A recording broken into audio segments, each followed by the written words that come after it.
Thank you, everybody. We had a very good meeting. We talked about North Korea, as you can imagine. We're very much in agreement. I think we're very unified, and we have been right from the beginning. This is something that has to stop. We all feel that very strongly. I will be speaking to President Xi tonight from China, and we've been working very closely with China and with other countries. That phone call will take place tonight. So if you have any questions, go ahead. Mr. President, what have you been able to do to reassure South Korea given the recent tensions rising? Well, I think as far as reassurance, they probably feel as reassured as they can feel. Certainly they feel more reassured with me than they do with other presidents from the past, because nobody's really done the job that they're supposed to be doing. And that's why we're at this horrible situation right now. And it is a very bad situation. It's a very dangerous situation. And it will not continue, that I can tell you. So I think South Korea is very happy, and you don't mention Japan, but I think Japan is very happy with the job we're doing. I think they're very impressed with the job we're doing, and let's see how it turns out. Mr. President, were you being sarcastic when you thanked Vladimir Putin for expelling 755 diplomats from Russia? In order to reduce our payroll? Absolutely. I think you know that. I think you know that. We'll see. In fact, I was just speaking to the Secretary, and we're talking about coming up with an answer. When, Rex? Tell me. By September 1st. By September 1st, we'll have a response. But we have reduced payroll very substantially, yes. Mr. President, a lot of Americans are on edge with this rhetoric going back and forth between the United States and North Korea. What can you tell them? What do you think tell them? You know what I can say? Hopefully it'll all work out. Okay? Nobody loves a peaceful solution better than President Trump, that I can tell you. Hopefully it'll all work out. But this has been going on for many years. Would have been a lot easier to solve this years ago before they were in the position that they're in. But we will see what happens. We think that lots of good things could happen, and we could also have a bad solution. But we think lots of good things can happen. What would be a bad solution, sir? I think you know the answer to that. But tell us more, Mr. President, please. When you say bad solutions, are you talking about war? Is the U.S. going to go to war? I think you know the answer to that. Is Iran abiding by the nuclear agreement in your view? Well, we have some pretty strong opinions, but I would say that they are certainly not abiding by the spirit of the agreement, and I'd go for really a further step. But I would say that the spirit of the agreement Iran is not abiding by, absolutely. Staying in that region, do you have the right generals in place right now for the fight in Afghanistan? Well, we're going to make a determination, Peter, in a very short period of time as to Afghanistan. I've been looking at it. It's our longest war in history, 17 years. That's unacceptable. We will be making decisions, as you know very well. We're looking at that very closely. We talked about it a little bit today. We talked about Venezuela today also, by the way. Venezuela is a mess. It's a very dangerous mess and a very sad situation. But we talked about Venezuela also. We're a couple weeks into General John Kelly's time as your chief of staff. What have you done differently? What has he done to change the way you act, perhaps in the way that your White House acts? Well, I think General Kelly has done a fantastic job. He's a respected person, respected by everybody. Things have come together very nicely. And I have to say, I think probably, and I've gone through this a lot, but I think very, very few presidents have done what we've done in a 6-month period.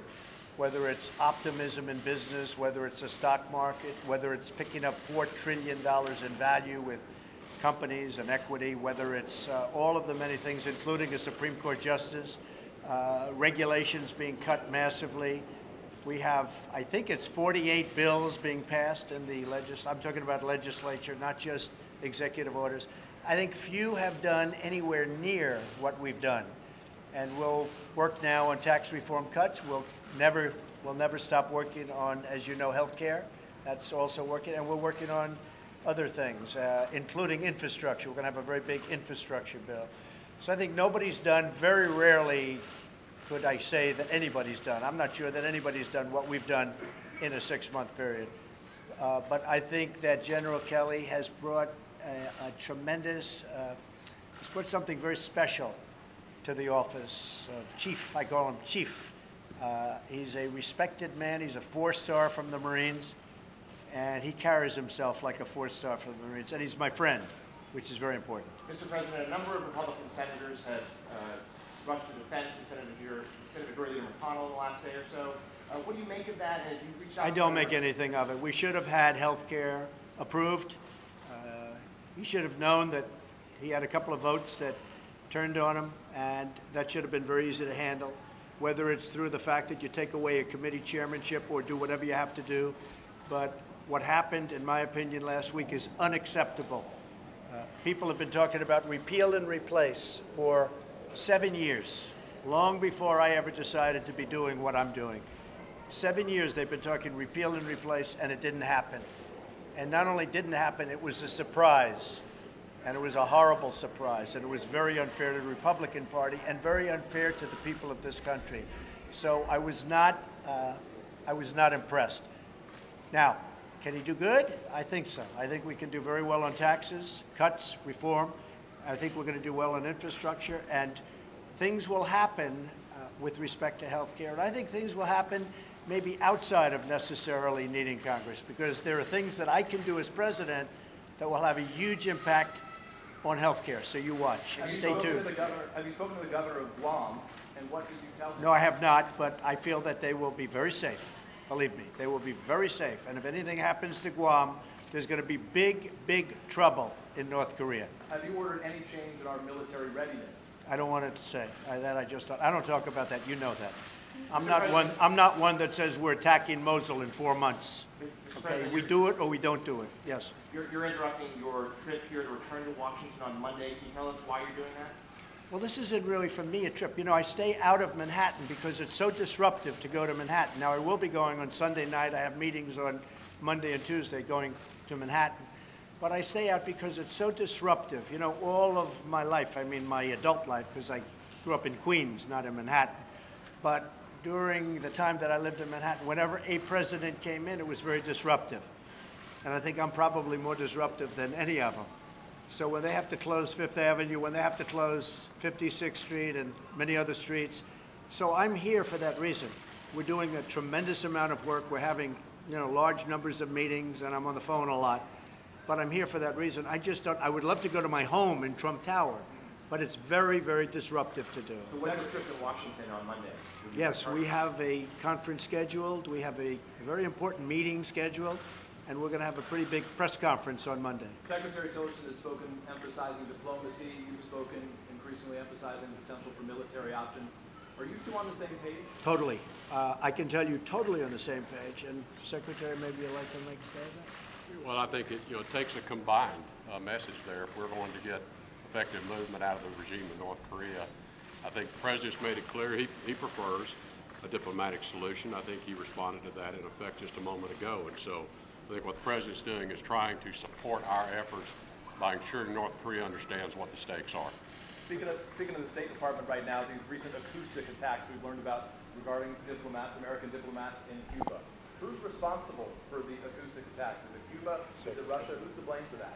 We've not been able to determine who is to blame. We do hold the Cuban authorities responsible for the safety and security of all of our people, just as every host country has a responsibility for safety and security of diplomats in their country. So we hold the Cuban authorities responsible for finding out who is carrying out these health attacks on not just our diplomats, but as you've seen now, there are other cases with other diplomats as well. What do you make of this awful situation of them losing their hearing, these American diplomats? Yeah, it's awful. You just described it exactly correctly, which is why we're bringing people out.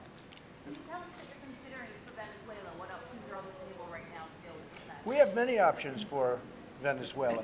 And by the way, I'm not going to rule out a military option. We have many options for Venezuela. This is our neighbor. This is, we're all over the world. And we have troops all over the world in places that are very, very far away. Venezuela is not very far away, and the people are suffering, and they're dying. We have many options for Venezuela, including a possible military option if necessary. That would be a U.S.-led, President? Say?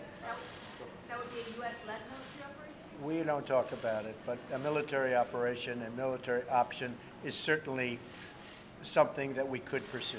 We heard from North Korean state TV saying we consider the U.S. no more than a lump which we can beat to a jelly anytime. Well, let me hear others say it, because when you say that, I don't know what you're referring to and who's making the statement. From Russia. But let me hear Kim Jong-un say it, okay? He's not saying it. He hasn't been saying much for the last 3 days. You let me hear him say it. Mr. President, do you support regime change in North Korea or in Venezuela? Do you think those regimes? I don't want to comment because I think they're very different places, so I don't want to comment. But I support peace, I support safety, and I support having to get very tough if we have to protect the American people and also to protect our allies. Do you think your vice president will be a candidate for president in 2020? I don't think so. No, I don't think so at all. He's a good guy. He's just, as you know, he's left for Colombia and various other places. He's been terrific. He's been a great ally of mine and a great friend of mine. Are you considering further economic sanctions against North Korea? Yes, we are. Yes, we are. Very strong ones. In what form? They're already very strong. We are considering additional sanctions at a very, very high level, and probably you could say as strong as they get. Okay, thank you very much, everybody. Thank you. Thank you. Thank you.